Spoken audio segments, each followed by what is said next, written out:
Okay, so for anyone that's been struggling to get around King's Cross today, you'll be pleased to know that these guys will be able to help you understand what a city looks like in the future and how getting around space is going to happen. So I'm going to introduce our moderator, Mr. Geoff Mulgan, and if you can take it from here. Okay, good. Thank you. Good morning. This is working. You are still hopefully alive, not too hot. You've got some energy to absorb. If you're leaving, please leave. If you're not, please share your ears. We're going to be talking about what cities might look like in about 21 years' time. 21 years ago was 1998, I think, if my maths is right. How many of you remember 1998? A few of you. How many of you were not born in 1998? A handful. Okay, you probably don't remember it then. So it's a distance which is quite a way into the future, but not all that far that we can't think about it and imagine. And we've got a fantastic panel who are going to, I hope, sit, stand, talk, and this will be very conversational. We're going to hear from Anna Strongman, who's part of Argent, who are behind this whole development you are part of. Does anyone remember King's Cross in 1998? It wasn't very nice, was it? So they've done an amazing job transforming here. We've then got Georgia Gould, who runs Camden Council. She is in charge of this fantastic patch of London. We're then going to hear from Ronan Dunne, who is Executive VP of Verizon, and is particularly going to talk about 5G, how it may or may not change all of our lives. And then Pippa Malmgren from Robotics is not only a drone entrepreneur, but has brought her drone with her. I don't know what she's going to do with it, but watch this space. Something exciting might happen at a random moment in our session. So I'm going to ask them each to start off with just a few thoughts about where they think cities should be in 21 years' time, and then we'll have a bit of a conversation. And perhaps we might almost bring some of you into that conversation. I'm not sure if that's allowed. Let's start. Pippa, do you want to kick off? Okay.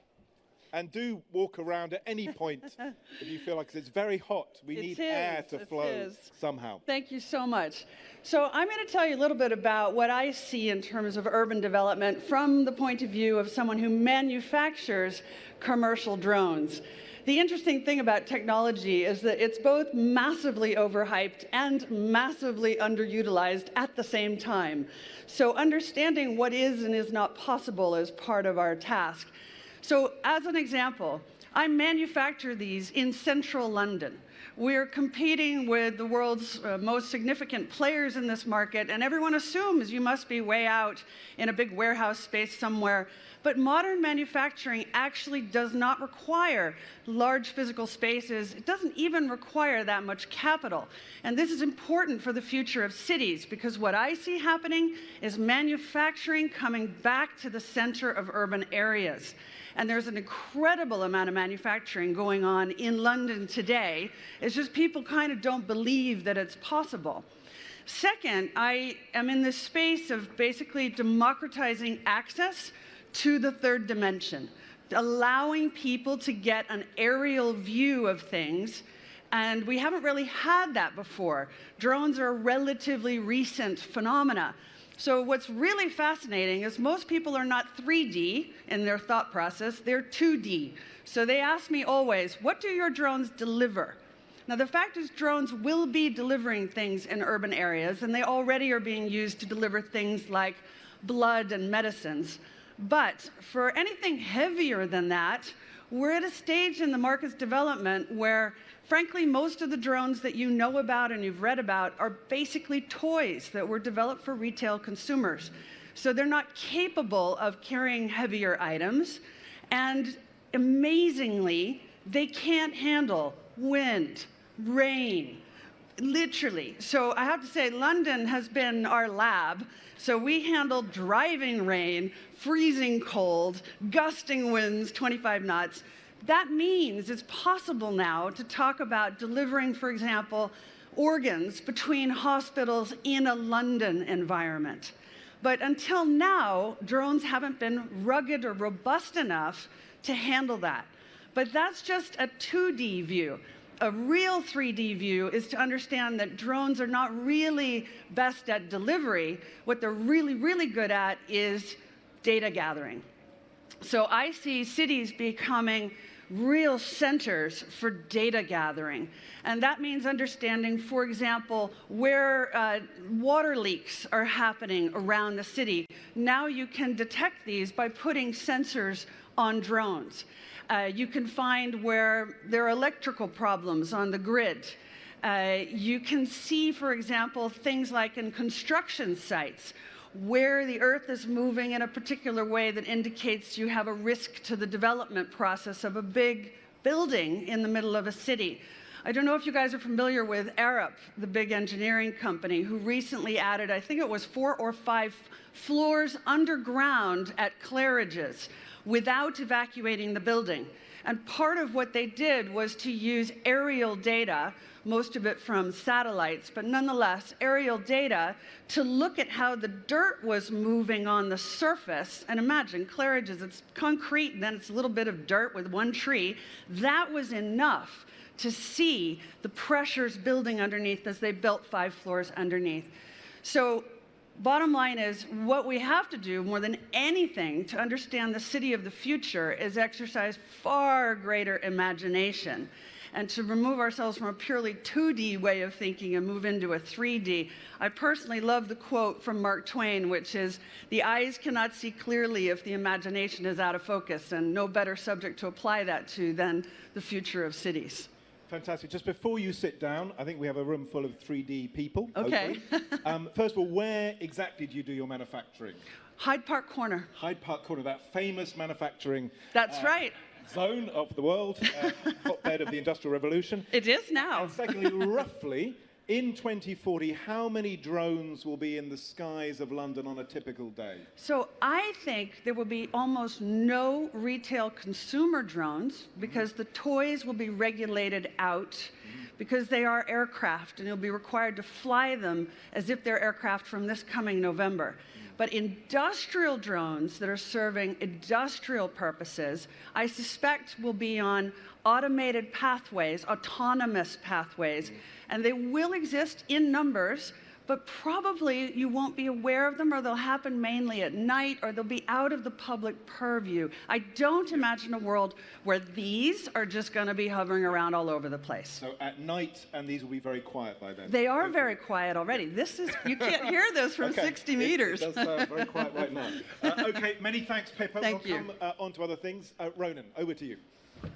A couple of observations, if I may, on this is, I think I'd think about it in the context of the opportunity that 5G has to transform the future cities. But I think the first thing to say is that we will see 2 distinct phases. I think we will see the retrofit of existing cities, and I think the real question about 2040 is those cities don't exist.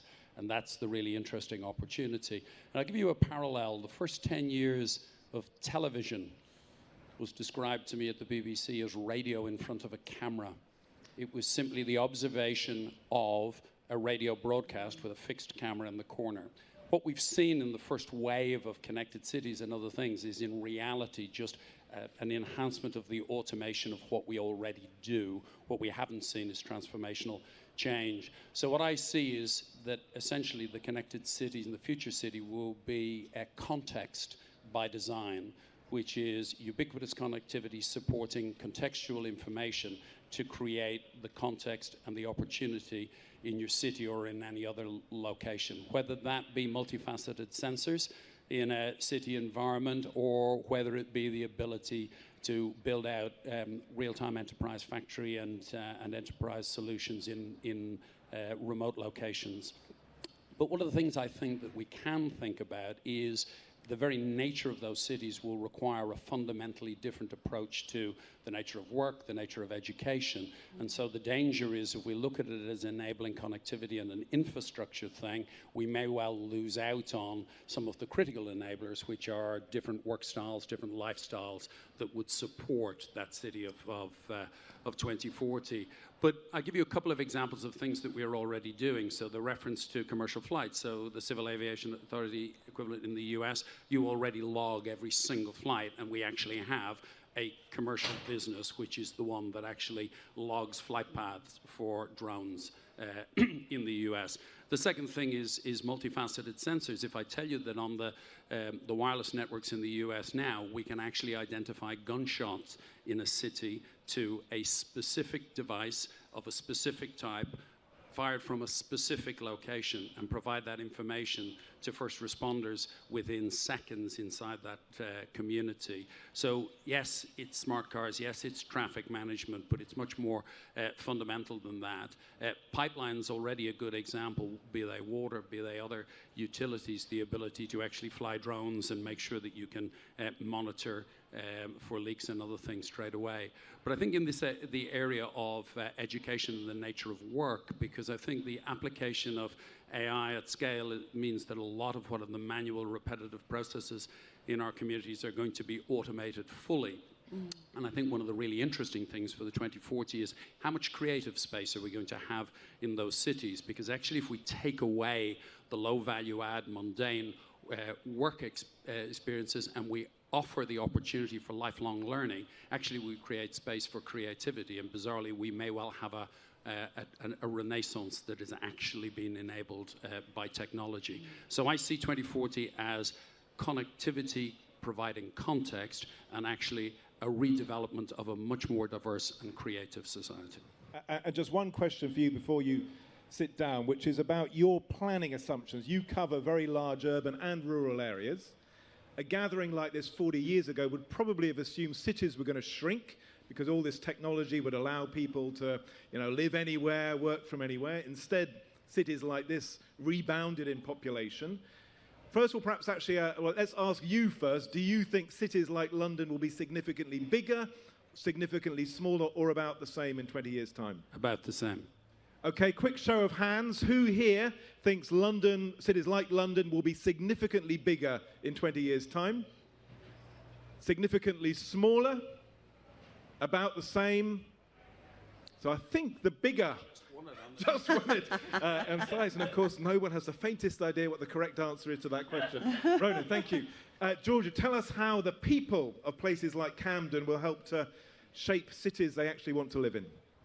Sure. So yeah, I lead the beautiful borough of Camden, where we're all gathered. And when we have to, as we're thinking about delivering services, think about where our residents will be in 20 years. So how do we educate people for that future? How do we think about caring for an elderly population? And Camden's a place that has undergone a huge amount of change. I definitely remember King's Cross, where I wasn't allowed to go there except to kind of sneak out to a dodgy nightclub. But we're now seeing this huge growth, and we're at the kind of forefront of some of that technological growth, AI, biomedical sciences. But we're also a place that has huge poverty, and there are many people who look at the growth and these buildings that are springing up around them and the technology that's being advanced, and they feel alienated by it and they feel left behind by it. So the challenge for us as a civic leader is how we make sure that the technological progress is genuinely democratized, as you talked about, and doesn't create huge opportunities and wealth for some and leave others left behind. And I think that leads us as kind of civic leaders to really understand that change and be at the forefront of it. And Ronan mentioned the idea of a renaissance. And it's interesting, as we've led citizens' assemblies where we bring together diverse groups of our population to talk about the challenges they face, whatever issue we come with, and we've had terrible issues of knife crime recently, the thing that comes out for people is they talk about their fear of fragmentation, of social isolation, of being pulled further apart from each other, and partly they talk about technology as driving that, but also some of a kind of climate of fear and hate. And they talk about how they want to see more love and compassion and spaces that they can come together face-to-face, community events, and dialogue. And I think one of the huge opportunities of technology and automation is the ability to kind of free up more time to build communities, to work together, to create spaces to connect and be creative and to live those kind of lives. But only if we really share the kind of productivity we gain, so everyone has a kind of stake in that future. Otherwise, the fear and the kind of dark side of that is people going to be working harder and harder to try and stay part of that future. And I think we have a kind of opportunity now to shape that. And as we look forward, I think it's really important that we bring our citizens with us as we look at the future of some of these technologies. And when we think about the big changes or issues we face, we're just about to have a climate crisis conversation. It's a massive threat that we face as a society, and requires a radical transformation in how we live and work. And technology can absolutely enable that. But we need to bring citizens as part of that conversation. Something we're doing in Camden at the moment is a citizens' assembly, but also using technology through an app called Commonplace to facilitate that dialogue. And I think where things have gone really wrong when we've introduced new technology, when we've introduced automation, is where citizens don't have a stake in it, where they don't understand how their data is being used. And so I think we need to find new forms of governance that bring people with them and put them at the forefront of leading that technological change and that democratization that we've talked about. Thanks, Georgia. And one sort of quite political question for you.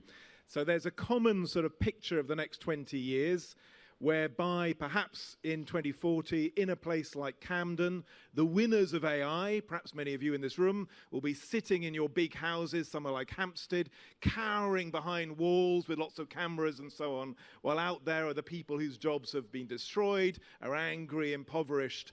What's your plea to this industry to avoid that fairly plausible future, which already is a reality in many cities in the world? Yeah, I completely agree. And when we talk about the future of Camden, somebody said to me recently, wouldn't it be great if Camden became the next Silicon Valley? And to be honest, that's a pretty terrifying thought for me, because I don't want our communities to be pushed out of this place and alienated by it. So I think it's to not just do a little bit of corporate social responsibility, but to really fundamentally think, does the business models you're creating, are they about social impact? Are they solving these challenges we face?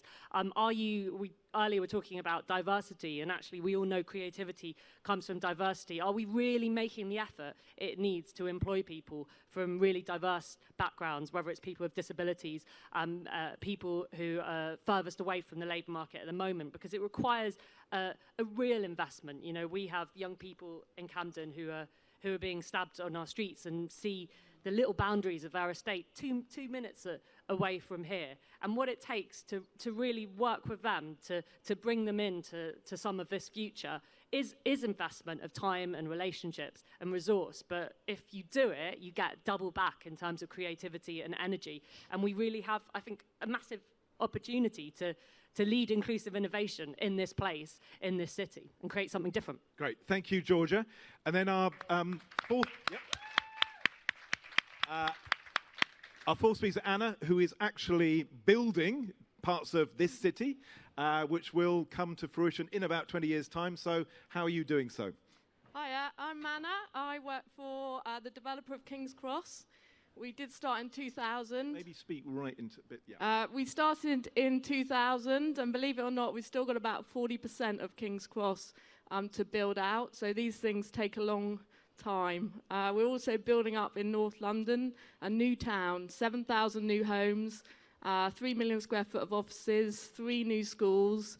And it's a hugely privileged position to be in, to be thinking about the future of our cities. And I think our vision is fundamentally to create the best of cities in partnership with Camden, in partnership with a whole range of other stakeholders. But we want cities to be places of exchange, places of learning, places of culture, places of friendship, places of fun. And tech and AI have got to support and facilitate that. But fundamentally, we want cities to be what they've always been best at. That's not easy, to be honest, when you're thinking back in 2000, what we would be thinking about in this conference today. It's very hard to look into the future. So we are also very focused on building in flexibility and really trying to take it step by step as we push forward with the development. We're thinking about how we design our buildings, how we build our buildings, how we manage our buildings, and then how we service our buildings seamlessly, frictionlessly, personalised buildings. And we are also really thinking about the data and the infrastructure and how we build that in from the start so that we can use the data that we collect from areas such as King's Cross to really inform how we manage them and develop them going forward. But I agree with Georgia. If we just create brilliant, shiny streets and shiny buildings with nothing at the heart of them, then we won't have done a good job. And if people feel excluded from those spaces and don't have access to those opportunities, we will have done an even worse job. Because at the heart of the cities is the life of the cities, and we have to work very hard in how we develop, how we work in partnership to really create those moments of exchange and create those opportunities for everyone who lives in our cities. So a little question for you, prompted by walking the few minutes around here. I think again, in the middle of the last century, the futuristic visions of the city all assumed new buildings, of course, flying things all over the place. And instead, here we are surrounded by 19th century bricks, basically, aren't we? We've instead revived old buildings, old quarters, canals, and there's a very different sort of vision of the future which recovers heritage in ways which were completely out of mind, as I say, half a century ago. Will that go further, or where do you think that will be by 2040? Well, I think one of the really interesting challenges when we look at our new developments is how to create the same sense of place when you don't have that heritage infrastructure. Because everyone... like Brent Cross? Like Brent Cross, yeah, where we're building a whole range of new buildings. So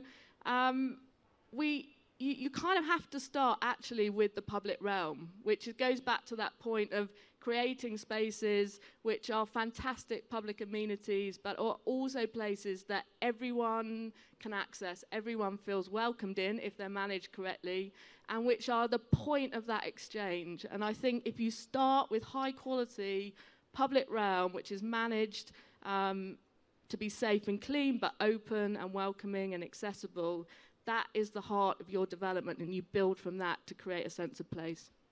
Fantastic. I'm going to ask our speakers all to stand up and join us here, because I hope our vision of the future city is not one where everyone spends all day, every day sitting down, which is quite a possible, with their VR headset and so on, and become incredibly unhealthy. So we're going to be slightly mobile. Indeed, if you would like to stand up, you're welcome to, so long as you don't obstruct too many views. And I'm going to kick off with a segue into the next session, which I think is on climate change. Because in a way, there's at least two very competing visions of where cities might be in 20 years' time. There's the kind of classic smart city view where you have 5G and drones and every street post is, full of data. And it's, in some ways, a vision of very clever technology. It's not always quite clear what the place for people is. And then there's the green vision of cities becoming much more full of nature, creating food, a circular economy, localized, perhaps production of all kinds. Is there a way we can bring these two together? Because they often feel very divergent at the moment. The typical smart city event, as 20 years ago, has no sense of the climate crisis and ecology, but probably the same is true of the ecological events on the future city, don't really have a sense of what you can offer. So, why don't you start with that, Ronan? Two things that I would offer from a 5G and wireless connectivity perspective is, one is that the ability to host 10 times as many connected devices per square mile means that you can actually reduce the overall power consumption. You can also, by using mobile edge compute, actually massively reduce the cost of access for people to devices in education and other things that can be part of the ecosystem. And that massive compute being taken to the edge also reduces the overall overall carbon footprint of digital connectivity. So I think there's a big piece that can be played. The very fact that it's wireless means you don't dig the streets to replace once you put in fiber. I'll give you one example. The average fiber sheath that's put in the ground today has 70 strands. We're building it with 1,700 strands in the US to make sure you never have to dig the street again. And fiber is very energy efficient, generally. Yeah, Pippa. You know, and when I talk about manufacturing returning to cities, I also mean farming. Farming is the manufacturing of food. And maybe one of the greatest constraints I see on urban areas, not just London, but globally, is the traditional approach to planning permission and the idea that we're going to have multi-purpose buildings. They'll have manufacturing facility that makes drones on one level, and it's literally going to be an urban farm on one level, and it's going to be residential on another level. And a lot of interactivity comes from this, plus buildings where the walls move. So now you can reconfigure space for different purposes internally. I easily see a lot of that. But I also think this business of aligning energy use and efficiency, it just becomes a bottom line issue. It's not just that we're going to be nice to the environment because that's a nice thing to do, but because it's the efficient thing to do as well. It's efficient for the business, it's efficient for the city, and so now it's just integral to any business decision having to do with urban development. It's not an optional feature any longer. Most cities' energy use is still going up, not down, which would have, 10 years ago, people would have expected there to have been, I think, more shift. I agree, although I took your point very strongly about retrofitting buildings, and I think that has barely begun. I don't know why it's so slow, but I think that's where a lot of the action is, retrofitting existing properties. Georgia, how do you link sort of climate change, carbon imperatives, and maximising use of clever technologies? I mean, I think that fundamentally the economy we have at the moment is not working for the climate or for people. So, you know, people are commuting long hours to work, low pay, more long hours. And if we want to think about how we really have a different kind of economy which allows people to work and walk locally and live locally, it will both transform people's lives and technology has to be an enabler. So, you know, electric cars, we're looking so much more at local energy supply for our buildings, working with our businesses. But I think we should be more ambitious, and we should see technology fundamentally as an enabler of building a better society. And the conversation I talked about, you know, we said we're having a climate crisis citizens assembly. We've invited all of our businesses, people who are the big polluters, to be part of that conversation, because ultimately we need one dialogue about our place and how we make it a better place for people and the planet. And of course, Pippa's drones can be measuring heat loss on every Victorian building in Camden, and helping targeted communication to people then to insulate their homes, blah, blah, blah. How is Brent Cross going to be then in 20 years' time? Will you be carbon neutral, negative carbon? What's the natural dimension? I feel pretty optimistic about the smart building technology, and combined with creating a greener, more pleasant place. Partly because actually there are commercial drivers for that. You know, people love the planting that we put in here at King's Cross. They respond to it, and we know that that's a good thing to do from a commercial perspective. And it's the same with managing our buildings. The more efficient they are, the more costs that we save, and you know, that's welcomed by our occupiers. I think where I'm less optimistic is around some of the basic interface issues, because it's actually quite difficult to put in a lot of tech into these buildings and then to make it work. And that seems really a kind of obvious point, but until we can start to work more closely with the industry and combine the skills and the training of our teams with the actual technology we put into the building, we're really going to lose opportunities about optimizing the potential. Actually, can I raise one issue on exactly this point? So I'm on the Mayor's Infrastructure Advisory Board for London. So we're looking at the whole picture of London. So roughly 400 buildings the size of the Shard have been approved. It doesn't mean they'll all be built, but a lot of very tall buildings are coming to this city. And yet, the London Fire Brigade will tell you that the highest level fire they can handle is maybe 20, 25 stories. And we're talking about moving to buildings that are 60, 70, 80 stories. It's such a basic, practical problem. And one of the things we're looking at is how to use drones to deal with tall fires like the Grenfell Tower. And it sounds so simple. I think in the tech world, we get all caught up in something has to be just incredibly innovative and complicated. No, there are these really simple, basic problems. Like we're going to have to deal with fires in tall buildings if we're going to be building tall buildings. But if you can't work the drone, exactly, an innovative solution, then you're up the creek. Exactly. And Dubai has experienced this yes. in the last year with very high yes, exactly. fires. Does anyone in the room think you have a fantastic idea, AI tool, which can help on the boundary of climate change, buildings, and should be part of the city vision of the future? No one. Okay. One at the back. One. I don't know if we can get a microphone to you to have a 10-second little plug. But while perhaps a mic is coming to you, I'd hope there'd be a bit more creativity in this room, but maybe it's just hot. I'm going to ask a really fundamental question of, have you got a mic? Yeah, why don't you just give us a very brief, tell us what your idea is, your app.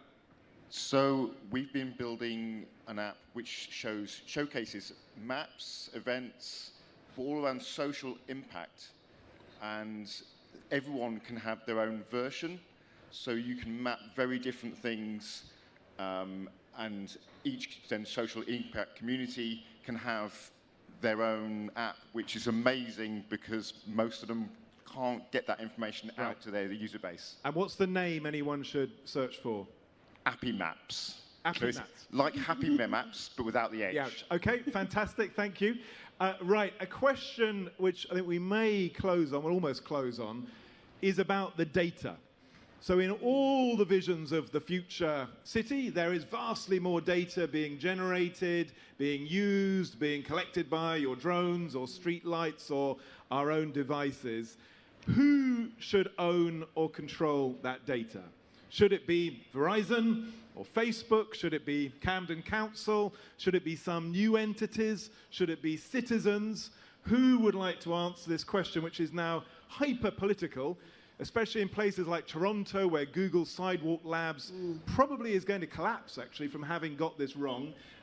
Would you like to kick off on this? So the first thing is absolutely Verizon or your carrier doesn't own your data because it's your data. And that, I think, is a basic foundational principle that we have to make sure everybody adopts. What's much more interesting is who do you choose to partner with your data to curate the experiences that are of value to you. And I think that's an opportunity that lots of us would like to participate in, but it will be built on trust, mutual value exchange, and transparency. And what kind of institutions will be trusted in 20 years' time to do that, to be the curators? Well, I think it will be some public-private partnerships. I think, you know, what the government here has done with the Big Data Institute, people like Nigel Shadbolt and others, is hugely important because it's creating an economy that's focused on big public problems around big data. But I think on a personal level, I think there's a lot of people. I think health is a great opportunity. I think you could transform outcomes for the NHS with the right approach to data management.